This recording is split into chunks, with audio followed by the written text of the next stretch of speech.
Do you ever find yourself thinking, I've been eating so much protein, drinking protein shakes, eating eggs, eating meat, so why are my legs still so weak? Why does it feel like my muscles are still slowly disappearing? You might be thinking, at my age, there's really no way I can get stronger. But the problem isn't that you're old. The real problem is that your body isn't actually using that protein to build muscle. You need to watch this video all the way through because I've gone through the latest research and reached a conclusion that you won't find in other videos.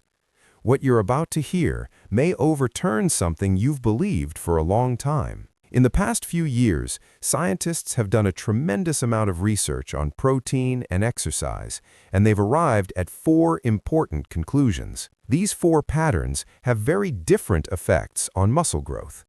Let's go through them one by one. Let's start with type 4, no activity and all your protein at dinner. You barely move all day. You eat very little protein at breakfast and lunch, then at dinner you finally load up on meat and protein shakes.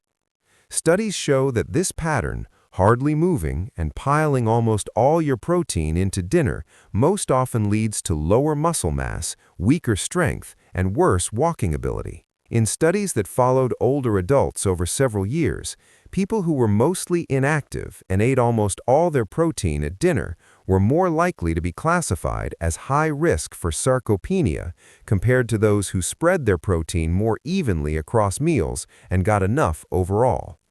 Their walking speed was also clearly slower. Put simply, out of all 4 patterns, this is the group most likely to keep getting weaker despite eating more protein. In other words, these are the people who feel like they're supplementing protein, but their bodies are barely turning any of it into muscle. Does this sound like you? Drop type 4 in the comments and let me know. If you're listening and thinking, oh no, that's totally me, don't panic just yet. Because in type 3, I'll show you how just changing when you eat protein without exercising yet can already bring your risk down quite a bit.